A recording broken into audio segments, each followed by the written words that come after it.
Sustainability Program at Antioch University. Thank you. And it's my pleasure to introduce the 4 graduating students who've been working for a year on a culminating project, a personal culminating project with an advisor of their choice that you're going to hear about. They're going to tell you about it. And this is their show, so all the introductions are going to be from them, by them, etc. And so, Chris.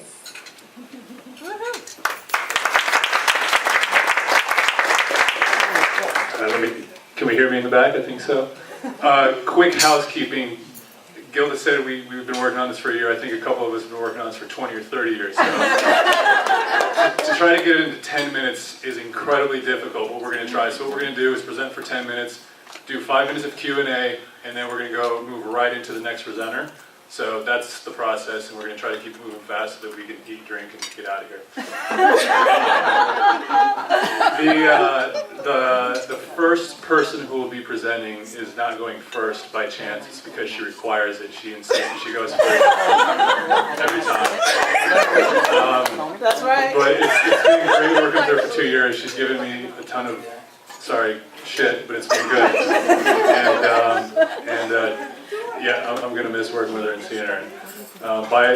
From Los Angeles, by way of Nigeria, Miss Carolina Regia.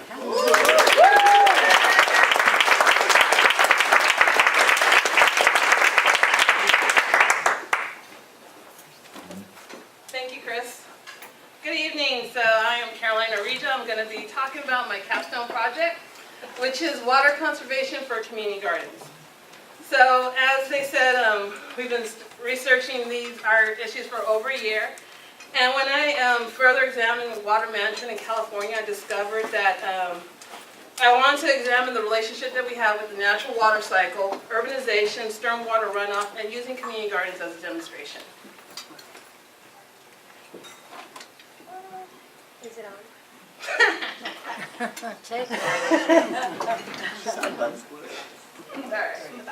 This is dedicated to everyone that helped me along the way, and also thank you to Los Angeles Community Garden Council for partnering with me, and Wells Fargo for the generous grant. So where does our water come from? Through my research, I discovered in Southern California we have a disconnection in where our water comes from, how it's managed, and how much we have in storage. So this map is a map of all our water resources that we have in California. And my focus is on the yellow area over here. This is 40% of our water that we use. It's local, groundwater, water recycling, and conservation. The rest comes from miles away. The closest water resource to Los Angeles is actually 300 miles away in Owens Valley. So this map is a map of the rains that happened earlier this year, the El Nino rains that we were all hoping for to take us out of our drought. As you see, the lion's share went to the green area. It went to Northern California, and down here in Southern California, we didn't get close to anywhere, not even halfway. And actually, we depend on this rainfall to help replenish our groundwater basins and also for our local water uses. So this is a map of the U.S. drought monitoring, and as you see, just juxtaposing it between the rainfall and also drought. The dark red demonstrates where the most severe drought is, and yes, that is Los Angeles County in Southern California. And just see, even in Northern California, although they did get the lion's share of the rain, they are still in a severe drought. This map is from 2 weeks ago. Oh, wow. But drought isn't just something that happens in California or in the West for that matter. It's actually a global issue. There's a drought currently in Central America, Africa, and parts of the Middle East. So I'm going to talk about 2 other locations. This is West Africa. Well, it's actually Africa, but I'm focusing on West Africa, Lake Chad. So this was Lake Chad. Lake Chad was home to a fishing community. The people who lived around it used the lake for irrigation, water, livestock, animals. And as you see, so many nations are sharing one single source of water. And unfortunately, they weren't monitoring how much they were using. That coupled with drought, the villagers had to vacate these areas and vacate basically and leave them desolate and the land fallowed. And that made way for the Nigerian terrorist group Boko Haram to come into those areas and occupy these now abandoned areas. Now going to Syria. Syria has had a drought for a very long time, and also Syria, as you see where it's located between Palestine and Iraq, there was a lot of people coming from that area to Palestine, from Palestine and Iraq to Syria, and they were living on the outskirts, and they were heavy wheat farmers. So with wheat farming and drought, then they started overpumping their groundwater, similar to what we're doing in the Central Valley. We're overpumping our groundwater there. And unfortunately, it wasn't measured, and they succumbed to drought and subsidence and losing their groundwater. This is Syria today. Oh, wow. As you see, it's very dry. No one's living there. And this displaced 1.5 million farmers. And also, it's also linked to the social turmoil and the civil unrest that happened in Syria. And also, once again, lands are vacated that made room for ISIL and other terrorist groups to take place. Now, bringing it back home to the U.S. Now, in the U.S., this is one of our large sources of water in Southern California.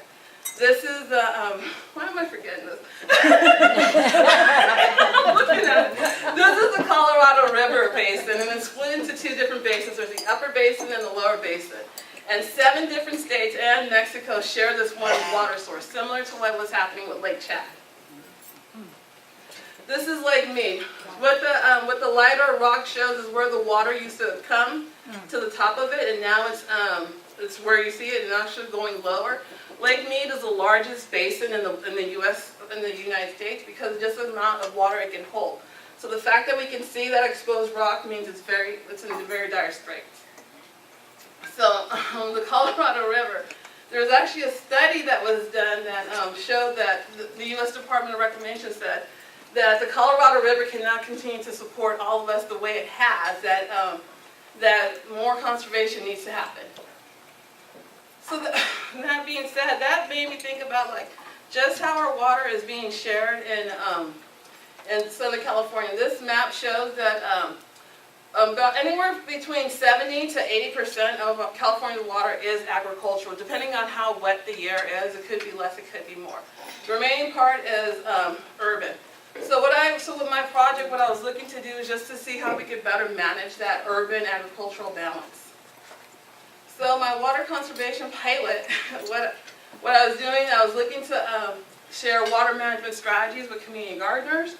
Also that they would see stormwater as a resource, and that included a rain barrel installation and also bioswale construction. I'll show you what a bioswale is. So the first location is the Vermont Square Community Gardens. This is one of the oldest community gardens in Los Angeles, over 40 years old. And the gardeners are able to grow whatever they feel. This is the entrance to the Vermont Square Community Garden. This is their existing stormwater capture system. This was actually installed by LADWP. And what's the problem with this is mainly that's not covered, it's not easy for gardeners to access. So we were able to use that existing infrastructure with our tools. Those are actually 2 converted Coca-Cola syrup cans that I painted myself. And then our tools. That's me. You're going to have to believe I did all that.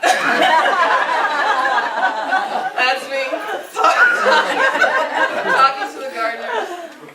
These are the gardeners. The gardeners were very receptive. They were very welcoming. They also do a lot with water conservation in their own homes, but they didn't so much think about it in the garden area. Now, the next location is in Glendale. So the Glendale Eco Community Gardens, these are 3 different garden locations. And what they do in these locations, they use recycled water already. So this is a prime example of how we can diversify our water supply. So here's the shed that we need to attach a gutter and rain barrel to. That's the plastic 10-foot gutter. And voila, again, magic. Make sure you test it when you install a gutter. So this was actually taken not too long ago, kind of missed the mark. So that was that. So next what I did was a bioswale. A bioswale is a way that you can keep stormwater on your property without it running off and causing beach, because all our water, well, not most of it, when our water is not collected, it runs into the ocean, and then that's with trash and debris. So this is a way that you can keep it on your property and it can help feed a tree. So what it basically is just a ditch that you dig, depending on your property type and your soil type. It can be anywhere from 6 to 12 inches deep. And then you can fill it with rocks or use native plants. And I'll show you what we did. We did it a little bit differently, but this is just a cross section so you can get the basic idea of what it is. Here's the Geneva Gardens in Glendale. So this is our tool. So what we use mulch, pond pebbles, and a shovel. You're going to want a measuring instrument of some sort. So we mapped out the bioswale. This is according to what the gardeners wanted on their property. And then done. And we use mulch on either ends, and that's to just help the integrity of the bioswale, and also to when wind blows or anything that'll keep as much water on the surface, and also soak in. These are native California plants that go dormant during the summer, but they'll be able to feed off the water that's collected. And this sidewalk was kind of on a slope, so it's really going to stop water from going into the sewer under. So in closing, we're in our 6-year drought here in California. Feels good. What we need is a road. That was a funny. I'm glad y'all didn't laugh. What we need is robust conservation efforts, and the communities we need diverse water supply, meaning water recycling, conservation, reuse, and then also California needs comprehensively massive water use standards for not just urban, but rural, agricultural, industrial, and also say institutional. And I didn't do all this by myself, as you can see, so thank you to everyone that helped me, and thank you to all the gardeners that participated in this project. And thank you. All right.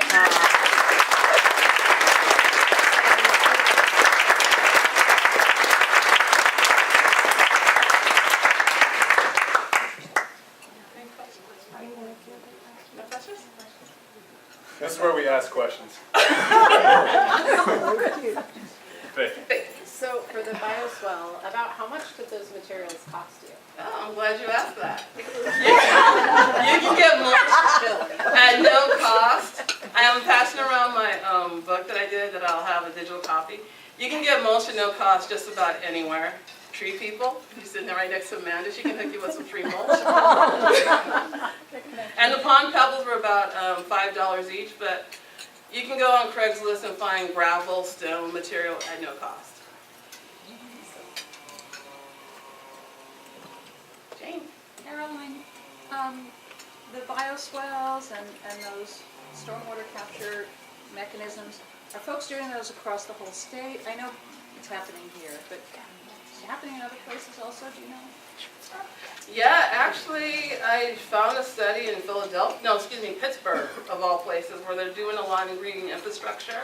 It goes under the umbrella of green infrastructure, and what that is using engineering principles and a natural environment for to make environmentally sound projects. So it is catching up. You'll probably see, if you look under green infrastructure, you'll find it. Thank you. How much garden area does a barrel of water service? So the first one that I used, those were 60 gallons, so two 60-gallon barrels. And how much area does it cover? It depends on what they're planting in the gardeners. So it can probably service up to 4 gardeners who are planting like produce. For 2 days, 3 days? Because it was on the gardener's schedule. The Los Angeles County Department of Health, they want you to use rainwater collected as soon as possible. But you can use it probably about within 2 weeks. It just depends on when the gardeners come and grab their water. Thank you. I'm sorry. She was in the back right before you in the head. Did you notice any participation in LA's water structure where they're looking at new ways to make a hierarchy of water use instead of, plants that you eat versus plants that are landscaping? No. When you say LA, I'm gonna hope you mean LA City, not LA County. Either one. Either one. So I'm going to talk about LA City because that's a little bit easier. LA County, there's so many different cities doing a lot of different things. Now in LA City, LADWP does have, they're trying to do a joint effort with Department of Sanitation and have their One Water where they have different kinds of water programs and projects that are coming online, but these are 10, 20, 30 years out. And then you said something about plants. So we're trying, I work in Orange County, and we're trying to get Orange County Water District to pass a hierarchy of water use. So if you're growing plants that you can eat, you get to water 4 days a week if you need to. Whereas if you have grass, you can't water more than once or twice a week. So you mean like a tiered rate structure? Or not even rates, just like what water can be used for. Oh, just what water? Well, I wouldn't want to turn off somebody's water because in case you have an emergency. But there are tier rate structures where like if you use more water, like let's say these mansions in Beverly Hills. Everybody's heard of, well, most people have heard of the Wet Prince of Beverly Hills. We're in a drought. He uses more water than probably everybody in this room. So there is legislation, but then there's privacy restrictions because you can't release these people's names. But there is. It's in the Assembly legislation for a tiered rate structure and higher pricing. But in the East Bay Municipal Water District in Riverside, they do have that, where depending on your lot size, if you have livestock or whatnot, you do kind of get like that water allotment. And then they also have it like depending on how many people live in your house, you get more water. But you know, it's an honor system. Right. And then. Two parts to my question. At the beginning, you really talked about the crisis, both local and global. I was wondering if you could lift up the salt and sea crisis a little bit in regards to this conversation, the Colorado River Basin.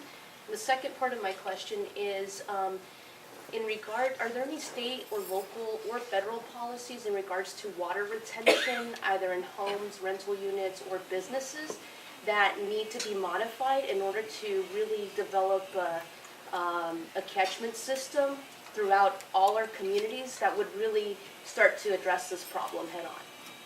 I'm going to start with your second question because that was a bit easier.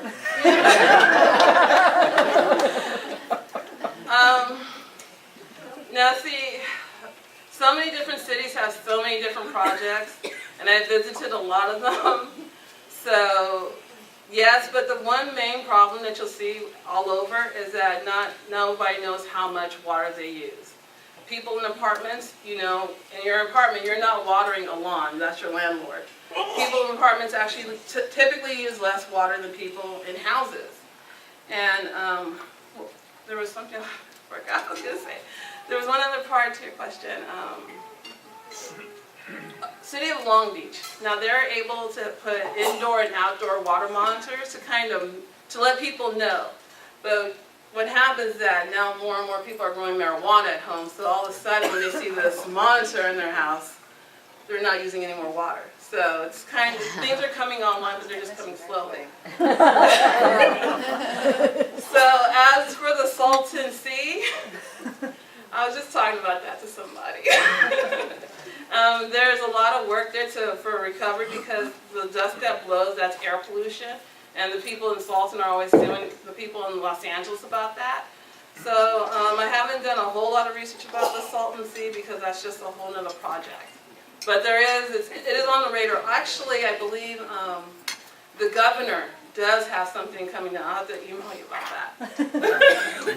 All right. Oh. Oh, good. As we criminalize the homeless in Los Angeles, and we decimate the Native Americans in North Dakota, I mean, as the National Guard did hundreds, 60 years ago, protecting property, I'm wondering if there's any discussion anywhere about criminalizing the people who use excessive amount of water.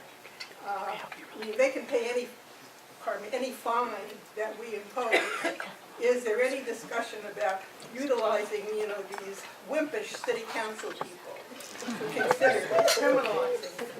I wouldn't want to put somebody in jail who has a bad landlord who doesn't want to fix a leak. I hear what you're saying.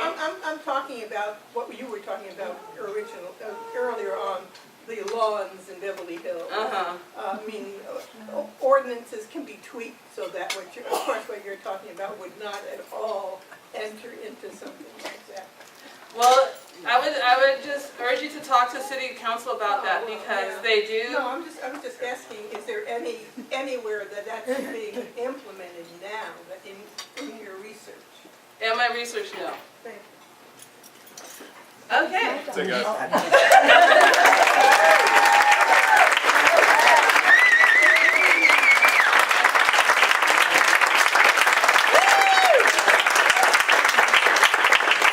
right, it is now my pleasure to introduce my colleague, Chris McKinley. I tried for 2 years to turn him into a Dodger fan. That's the only thing I failed at. So Chris actually has a strong background in engineering and architecture. Architecture. Now he is a sustainability practitioner. It's my pleasure to introduce Chris McKinley.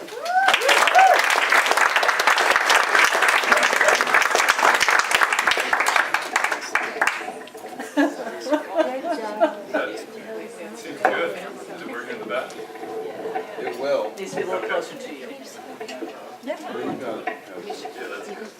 I can make that work.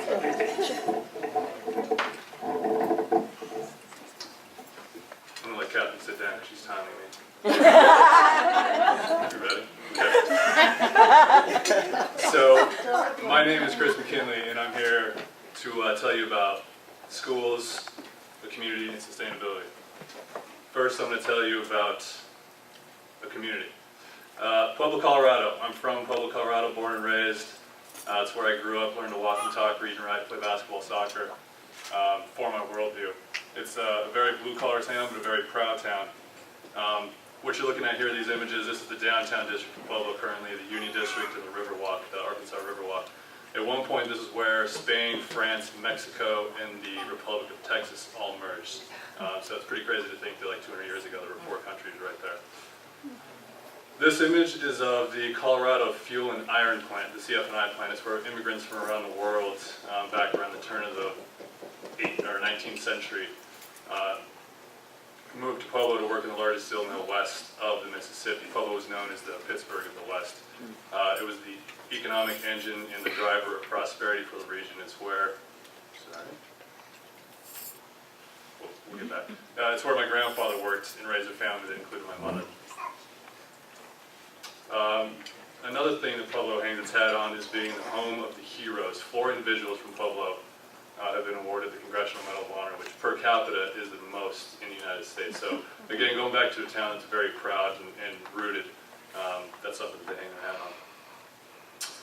Comparing Pueblo with the rest of Colorado, the median home value in Pueblo is $115,000, and the rest of Colorado is $240,000. 19.4% of the individuals in Pueblo have a bachelor's degree, and 37.5% throughout the rest of Colorado have a bachelor's degree. The median income in Pueblo is $35,000, whereas the rest of Colorado is $60,000, and almost 24% of people living in Pueblo live in poverty, where that number throughout the rest of Colorado is halved. There are 106 school districts in Colorado. There are 2 school districts in Pueblo. One of them is the Pueblo City School District number 60, and the other one is Pueblo County School District number 70. The city school district has 18,000 students. The county school district has 9,000 students. Of the 106 school districts, Pueblo City School District ranked 88th last year, and that's measured on GPA and standardized tests and graduation rates. The county school district came in 65th. That 88 is actually an improvement of 14 spots. So in 2014, Pueblo City School District ranked 102nd out of 106 schools in Pueblo. So next I'm going to tell you about sustainability and what I believe sustainability to be. I think sustainability is more than hybrid cars and recycling and compact fluorescent light bulbs. I think those are all great, valuable, and necessary, but I think sustainability is much more than that. I think it's the balance of the dynamic balance of social, environmental, and financial factors.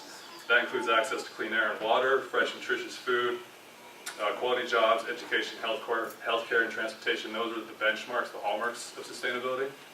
But I believe there is much more, and done effectively, sustainability exists when everybody and every voice is included and in a mutually beneficial exchange, sustainability leads to improved human and environmental health, a better educational and economic environment, and stronger community relationships. So when you look at the metrics that I identified earlier for Pueblo and the school districts, I think it becomes evident that sustainability is not too present in Pueblo. So next, I'm going to tell you about my project. So with that understanding that Pueblo is struggling, and in a much greater sense than the metrics or outside observation allows, I set out to implement sustainability somehow, somewhere in Pueblo. So that process involved several phone calls and emails and conversations and interviews and meetings. I visited back in July, and after initially bouncing around a few of these conversations, I didn't stumble, but I was told to look into the Strategic Sustainability Plan and the Food Assessment Report. These kind of identify some of the things that are going on that, not being in Pueblo, not being local anymore, I wasn't really familiar with. But I kept, I thought, how could I work on something and what would resonate most with me? I kept coming back to local agriculture and local food. So throughout this effort, I really wanted to somehow engage students and kids, in school. And one individual that I met with said, cultural shifts start with kids, and I really believe that. So that's kind of what set it for me. I was like, yeah, I'm doing something with local food. And students, this individual also told me that one of the schools that he was meeting with, the students commented on not having food at home, not having enough food at home. So this is in a country where the obesity rates are exploding. 40% of the food we purchase, we throw away. So those two alone, those two reasons alone are quite alarming. And then also, when you consider that without food, children are unable to mentally and physically develop. They're unable to concentrate in the classroom. And then when the parents are working multiple jobs to put food on the table, there's less parent-kid family time, and there's less parent-student-teacher interaction, which therefore leads to less school and academic engagement, and performance. So in assessing all of this, student performance, a struggling economy, health and nutrition issues, along with the ability to directly address pieces of the sustainability plan and assessment report, I thought, I want to do something that could affect change while also doing so with children, because again, cultural shifts start with kids. So my project was school gardens, essentially the school gardens, and became the creation of a framework model for a school in Pueblo, any school really in Pueblo. Mostly I want to work with K through 5, that would allow for the implementation and ongoing success of the school garden. The goal was to transform the food system in Pueblo through youth-led intervention, active skill building, and creative problem solving in school gardens. So the elements necessary to achieve that, the main element I would say, is an experiential learning garden, a learning environment where the students got outside. They weren't sitting under fluorescent light bulbs with teachers, writing on a chalkboard. It was outside, activating the senses. And it also identifies the practical application skill. So the school I chose was Minnequaw Elementary, and it's kind of, for those in the back, it's not working today. Sorry. Okay, so kind of in the center, if you can see a little red dot, there's Minnequaw Elementary School, and on the top right is the Colorado Fuel and Iron Plant that I spoke of earlier. Down on the bottom left is St. Mary Corwin Hospital. It's the oldest hospital in Pueblo and also the second largest hospital. And then this is the Bessemer district, and kind of that vein that worked its way through the Bessemer ditch. And 100 or so years ago, it was part of the irrigation for the farms that were out there. So just kind of an old historic community on the south side of Pueblo. And school gardens aren't new to Pueblo. About 10 years ago, there were, I think, 10 or 15 that had gone into schools around the city. And they weren't sustainable, mostly because during the summer months, there's nobody there to work on. So there was some staff turnover, lack of funding, but mostly due to the fact that people aren't there during the summer. They were unsuccessful. So the main challenge that had to be solved in my research for this project was to figure out how, during the summer months, do you maintain that success, as well as getting them implemented and identify the ecosystem that will support that success. So identifying those stakeholders in Pueblo was very key early on. And through the meetings and conversations I had, I was able to identify people who are presently doing stuff, and there's a lot of people doing really great stuff. A lot of organizations doing really great stuff. They're just doing it all individually and in a silo. So it was identifying how do we pull these people together and engage in one collective effort. Not necessarily one effort, but an effort that everyone is focused on and working on together. So I identified Local Food Pueblo, who's doing some really great stuff there. They're kind of the champion of all efforts local food and agriculture based. The Pueblo Food Advisory Council is also very, very engaged. They put together that food assessment report. And then there's other organizations, the local university and their extension program, the local government, and some other cooperatives and collectives that are working towards, local food. And then on a school-by-school basis, it's very necessary to get the principal engaged. That was another key individual that was identified in all the meetings, as well as teachers and the students and their parents and guardians and other, the 4-H and Boys and Girls Club and Boy and Girl Scouts and the health department, and then the local hospital, because they're really able to maintain that success for the summer, as are the churchgoers that are just a block away.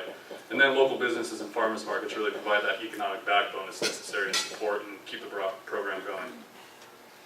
So I thought that school gardens would be a good solution for some of these issues in Pueblo. Again, I wanted to start with kids and kind of create that momentum at the youth level. In the U.S. and then our neighbors in Canada and our friends in the UK, they identified several benefits, extensive benefits that are associated with school gardens. And it starts with greater scientific knowledge and understanding, enhanced literacy and numeracy, including a wider vocabulary and greater verbal skills. Increased awareness of the seasons and understanding of food production, increased confidence, resilience, and self-esteem, development of sense of responsibility, positive attitude and healthy food choices, and improvements in emotional well-being. So some examples that I thought really were really excellent examples. There's Alice Waters, who back in the mid-90s in Berkeley, she was starting up a restaurant, and there was a school nearby. And it was just collecting weeds, so she went and sat down with the principal and said, hey, why don't we turn that empty land that you're not using into a school garden? We grow some herbs and vegetables, and we'll use it at the restaurant. It becomes an economic engine for the school. The students get their hands in the soil, and it becomes a learning tool for them. And that's been going on for 20 years, and now it's being implemented across the U.S. There's several examples in like New Orleans and New York City. So that's one really good model. There's Stephen Ritz, who has started the Green Bronx Machine, and he's another model that successful students are measured towards. He teaches in the poorest district in New York. I don't necessarily know if that's New York State or New York City, but he has seen his students' attendance rise from 40% to 93%. 100% of the students in his program have passed the New York State exams, and he's partnered to create over 2,000 living wage jobs based on the local agriculture, the urban farming they're doing. He states, which this really kind of hit me and really resonated, that kids should not have to leave their community to live, learn, and earn in a better one. I think that's pretty accurate. There's Michelle Torino, which is in the Silver Lake neighborhood of Los Angeles. It was similar to Minnequan in the sense that it was all paved. So what they did is they ripped out 2,300 square feet of pavement and replaced it with a school-based community garden, which attracted local parents, volunteer groups, and the Silver Lake Neighborhood Council. And it's become a space for the students to learn as well for the community to gather and harvest fruits and vegetables. The last one on the bottom is the Denver Urban Gardens. Denver's about 100 miles north of Pueblo. In Denver, Denver Urban Gardens operates 155 community gardens, 40 of which are based at schools. They offer programs such as master composter training, master community gardener training, free seeds and transplants, and youth education, nutrition, and gardening. They've really catalyzed the local food movement in Colorado, and one thing that they've really worked on is working with the Department of Education to develop curriculum that meets state standards. So, kind of, I guess in summary, my belief is that healthy students drive healthy schools, and healthy schools are part of a healthy community. As a result of the emails and phone calls and interviews and meetings and research, my model framework is moving on to the next stage at Minnequan. There are a few coordination calls in October. There's a couple more coming up between now and the end of November, and then on November 29th, I'll be out there to attend a meeting with the principal, the vice principal, some teachers, Local Food Pueblo, and then all the other stakeholders that I identified on the meeting. Hopefully some more. Hopefully we get some other teachers from other schools, kind of gain that momentum. But that meeting is really just to kind of set the framework, in addition to the framework that I created, to identify what the next step is and to get the garden implemented and installed by April, which is kind of towards the end of school. And then obviously an important piece of that is identifying how do we carry that through the summer. So I believe the school gardens build positive, hands-on, experiential learning environments that engage students and improve scholastic performance, in addition to creating the practical knowledge and skills, as well as building relationships within community. School gardens provide framework for sustainability as it relates to human, social, environmental, and economic health. Similarly, school gardens present creative conditions and solutions that allow for greater awareness and understanding of human health, environmental health, community, and local economies. And given time and care, school gardens demonstrate the opportunity that exists for children to live, learn, and earn within their communities.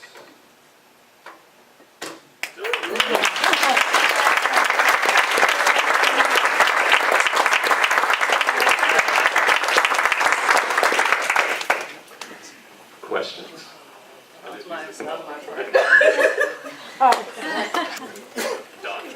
So in the case of Minnequa, what do you see as kind of an ideal amount of area to make kind of an effective learning garden for the students there? Have you thought about that? Yeah, so the current, it's difficult. I probably could have had a picture in there, but it's difficult to it's, as you said, as we were speaking earlier, there's kind of like this back area that's grass. There's like, I don't know, maybe it's 5,000 square feet of grass in the back, and then there's like a little teacher parking lot, and then the rest is all kind of sidewalk, and there's some other kind of maintenance yards.